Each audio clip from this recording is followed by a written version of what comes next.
जी, मैं प्रदीप, मैं आपके बीच में नई वीडियो नए टॉपिक के साथ। और आप सभी जानते हैं कि हमें उपवास का दिन आने कल से चालू हो रहा है, जिसे हम लेंट का समय बोलते हैं। और लेंट के समय में 40 दिन का उपवास रखा जाता है, जो कि मसीह के लिए ये रखना ज़रूरी है, क्योंकि मसीह जो प्रेम के लिए, जैसा ये परंपरा है कि उपवास रखना ज़रूरी है।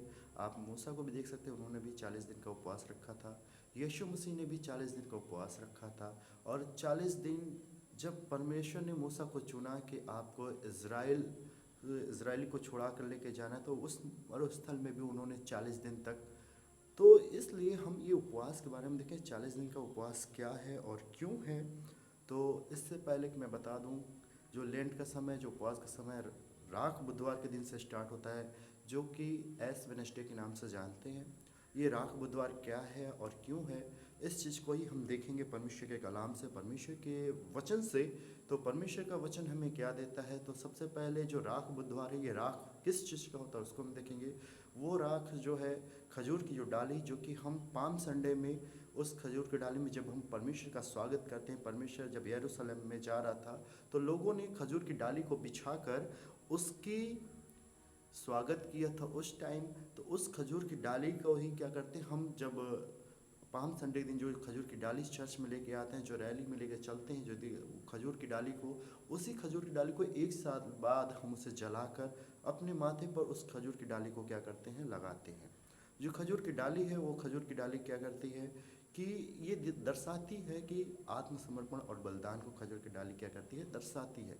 तो जब हम उपवास रखते हैं तो हमारे माथे पर जो राख बुधवार होता है, राख बुधवार के दिन जो हमारे फादर होते हैं, जो पास्टर होते हैं, जो इवेंजलिस्ट होते हैं, वो क्या करते हैं, हमारे माथे पर खजूर की डाली को लगाकर ये है बताते हैं कि समर्पण का दिन है, आत्म का दिन है। और ये जो है हमारे लिए बहुत ज़रूरी है कि हमारे माथे पर वो राख का लगना अनिवार्य होता है। और वो राख जो होता है खजूर की डाली को होता है। खजूर की डाली हम इसलिए इस्तेमाल करते हैं क्योंकि उसका दो नियम है कि आप देखेंगे कि खजूर की डाली में एक जो हरे पत्ते होते हैं, जो कि दिखाता है, दर्शाता है मनुष्य के जीवन को। और जब वो सूख जाता है, जब उसे हम जलाते हैं, तो वो क्या बनता है, राख बनता है।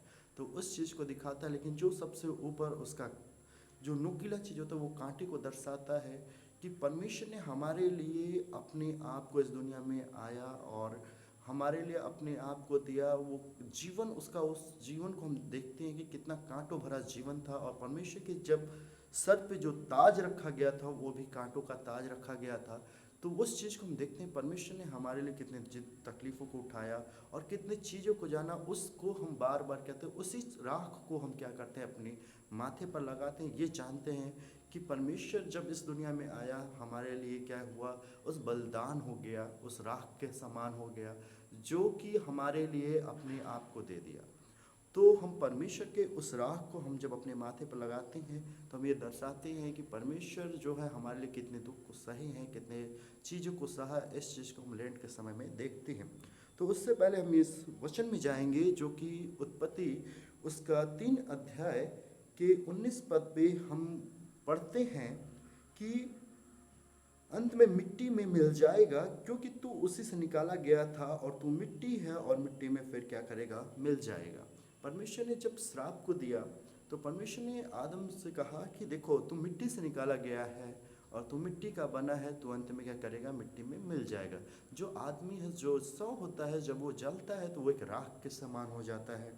और इसी चीज़ को हम देखते हैं कि जो है राख का बाइबल में बहुत बार जिक्र किया गया है कि राख का मतलब क्या है। आप देखेंगे हिजकिय्याह राजा जो था, उसने भी जब उसके ऊपर जो बीमारी आई, जो तो उसने परमेश्वर से प्रार्थना किया। वो क्या किया, राख पर बैठ कर परमेश्वर से प्रार्थना करने लगा। उसके बाद हम देखेंगे कि जब तरतीस में जब निन्यानवे के लोगों ने जब देखा, परमेश्वर की बातों को नहीं माना, तो योना ने कहा कि अब परमेश्वर का क्रोध भड़क उठा है। तो लोगों ने उपवास प्रार्थना की कि प्रभु का क्रोध क्या हो, शांत हो जाए। उन्होंने राख को लपेटा, अपने टाट पर बैठ कर प्रार्थना किया, यहाँ तक कि सारे जानवरों तक को उन्होंने क्या किया कि उपवास में रखा। तो परमेश्वर के प्रसन्न करना है तो हमें उपवास को रखना बहुत ज़रूरी है। तो हम जब उपवास में रहते हैं तो परमेश्वर को हम क्या करते हैं, अपने आप को दिखाते हैं। हम उपवास कैसे रहें, दिखाने के लिए नहीं कि हम उपवास में हैं, हम बताते चले कि हम उपवास में हैं। ये उपवास कभी भी ग्रहण नहीं की जा सकती है। इसलिए जब हम उपवास में रहे तो किसी को पता ना चले कि हम उपवास में हैं, क्योंकि परमेश्वर का वचन कहता है कि तेरे बाएं हाथ को भी पता ना चले कि तेरा दायां हाथ क्या करता है। जब तू उपवास में रहे तो अपने आप को, अपने शरीर को ऐसा ना लगने दे कि तू उपवास में है। तो हमेशा अपने सर पर तेल मलना और अपने चेहरे पर पानी से क्या करना, उसे साफ रखना, ताकि लोगों को ये पता ना चले कि तू परमेश्वर का उपवास करता है। तो उपवास जब हम करते हैं तो अपने जीवन में आने वाली हर एक कठिनाइयों को हम क्या करते हैं, दूर करते हैं उपवास के द्वारा। ये जो महान लेंट का समय है, इस लेंट के समय में हम अपने हर एक दुष्ट आत्माओं को, बंधनों को तोड़ सकते हैं। जब परमेश्वर जब 40 दिन का उपवास रखा था तो परमेश्वर ने इस चीज़ को देखा और इस चीज़ को जानता था। तो परमेश्वर ने उस शैतान की बंधनों को तोड़ा, जो कि शैतान ने परमेश्वर के सामने लेकर आया, क्योंकि वो जानता था शैतान कि परमेश्वर 40 दिन तक उपवास में, उसको खाने के, उसने खाना नहीं खाया, उसने पानी नहीं पिया, उसने उसकी परीक्षा लेने की कोशिश की। जब हम उपवास में 40 दिन के उपवास में रहते हैं तो शैतान, आम बात है कि हमारे जीवन में आकर उसको परीक्षा लेगा और उसे वो परखा जाएगा कि इस 40 दिन में, इस उपवास में इसने किया तो किया क्या है। शैतान हमें परखने के लिए भी इस 40 दिन में हमें ताड़ना भी देगा, हमें परखेगा भी, हमारी परीक्षा भी लेगा। जिस प्रकार उसने परमेश्वर की परीक्षा ली कि कह दे कि ये रोटी बन जाए, ये पत्थर रोटी बन जाए, तो उसी तरह शैतान हमारे जीवन में भी आकर हर एक परेशानी, हर एक तकलीफ़ों को डालेगा। इसलिए हम जब मसीही भाइयों से ये कहना चाहते हैं कि जब आप उपवास को रखें तो इस समझें कि हम परमेश्वर के प्रति अपने प्रेम, अपने आप को रखते हैं। जब हम उपवास रखते हैं तो उपवास रखने का कारण बहुत चीज़ें हैं कि ये जो लेंट का समय होता है, ये दुख का समय होता है। दुख के समय में हम कोई भी ना डीजे, ना बारात, कोई ऐसे भी कोई भी गाने, चीज़ें ना सुने जो कि हमारे उपवास को क्या करे, वो भंग कर सकता है। उपवास के समय में हम कोई भी ऐसी चीज़ें, म्यूज़िकल चीज़ ना करें जिसमें हमारा जो है कि आनंद का दिन ये नहीं होता है। हम उपवास के समय में कोई भी मीट मछली ना खाएं, क्योंकि ये खुशी का दिन नहीं, ये जो है दुख का दिन होता है हमारे लिए 40 दिन के लिए। और जब हम उपवास में रहते हैं तो उपवास रहने का, बहुत सारे विश्वासी कहते हैं उपवास रहते कैसे हैं। तो उपवास में रहने का ये है कि हम सुबह में क्या कहते हैं, 24 घंटे में हम सिर्फ एक बार खाने को खा सकते हैं, ये उपवास रहने का है। लेकिन हम लिक्विड चीज़ों को लेना हमें बहुत ज़रूरी होता है। और जब हम उपवास में रहते हैं तो परमेश्वर से निरंतर प्रार्थना करते रहें, परमेश्वर से प्रार्थना में लगे रहे, क्योंकि 40 दिन हमारे लिए प्रार्थना का दिन होता है। और ये 40 दिन के बाद जिस प्रकार परमेश्वर ने शैतान पे विजय पाई थी, उसी तरह हमारे जीवन में जो दुख तकलीफ़ें होती हैं, और ये विश्वास करके रखें कि हमारा तकलीफ़ें इन 40 दिनों के बाद आनंद में बदल सकता है, क्योंकि परमेश्वर उस चीज़ को देना चाहता है। जब हम उपवास रखते हैं तो परमेश्वर हमारी प्रार्थनाओं को सुनता है, उसको क्या करता है, हाँ और आमीन में उत्तर देता है, क्योंकि किसी भी चीज़ को मांगने के लिए जिद की ज़रूरत होती है। और जब हम मांगते हैं तो उपवास के द्वारा और नम्र होकर मांगते हैं। और जब हम जो खाने को नहीं है, जो हमारा अन्न होता है, जो खाने का अनाज होता है, जो भी हमारा भोजन होता है, उस भोजन को हम ज़्यादा से ज़्यादा जो मांगने वाले हैं, जो गरीब हैं, जिसके पास नहीं है, हम उनको देने की कोशिश करें, क्योंकि वो हमारा था।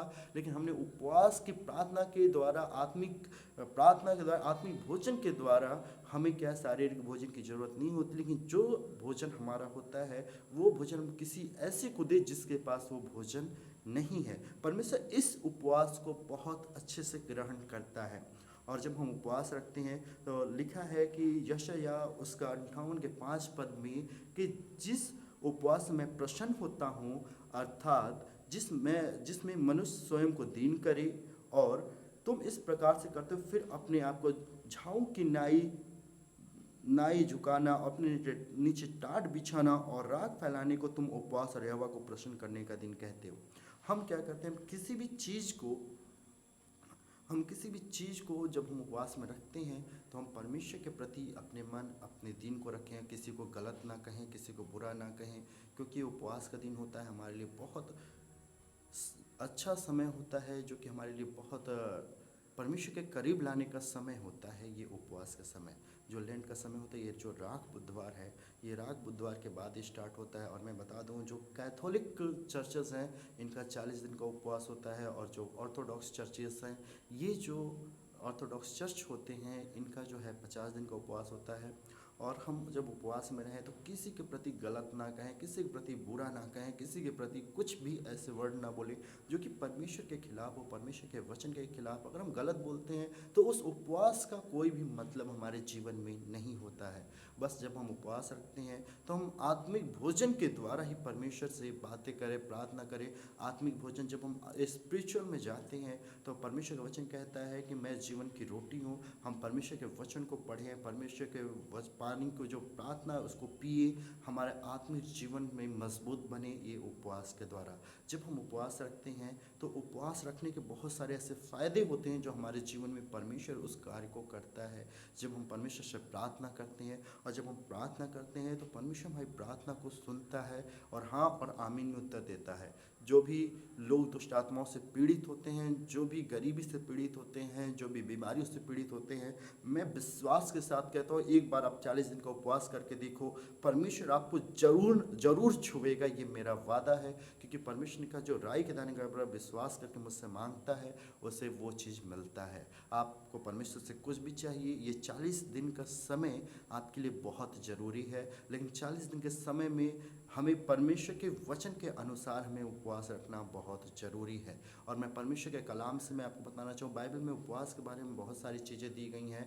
राख के बारे में बहुत सारी चीज़ों को दी गई हैं कि राख का मतलब क्या है। राख का मतलब ही है बलिदान का चिन्ह है, कि ये बलिदान को दिखाता है। और राख जो है हमारे लिए ये भी दर्शाता है कि मनुष्य जो है मिट्टी है और मिट्टी में मिल जाएगा। ये राख ही हमें क्या करता है, दर्शाती है। इस जीवन किस ज़्यादा समय का नहीं है, लेकिन जो आत्मिक जीवन है, जो स्पिरिचुअल जीवन वो हमारे लिए बहुत ज़रूरी है। इसलिए उपवास का रखना हमारे लिए बहुत ज़रूरी है। जब हम उपवास रखें तो परमेश्वर से प्रार्थना करें, और सभी इस दिन में, ये लेंट के समय में, इस 40 दिन के समय में हम सभी उपवास के साथ, और मैं ये भी निवेदन करता हूँ कि आप सभी परमेश्वर के खिलाफ ना जाएं, परमेश्वर के वचनों के खिलाफ ना बोलें जो कि गलत सही। अपनी ज़ुबान पे थोड़ा सा कंट्रोल रखें, क्योंकि परमेश्वर वचन कहता है तेरी ज़ुबान में जीवन और मरण है। इसलिए हम अपनी ज़ुबान से, क्योंकि मसीह होने के नाते किसी को गलत ना कहें, कोई नशा ना करें, किसी से झूठ ना बोलें, किसी से कुछ भी ना कहें। क्योंकि ये लेंट का समय, महान लेंट का समय ही एक ऐसा है जो कि हमारे हर एक चीज़ को दर्शाता है, बताता है। आप सभी को मेरा वीडियो अच्छा लगा प्लीज़ लाइक करें, और सभी के पास भेजें कि ये उपवास का समय क्यों रखा जाता है, क्या कारण है। तो आप सभी को अच्छा लगा प्लीज़ लाइक करें, शेयर करें। Thank you everyone watching me.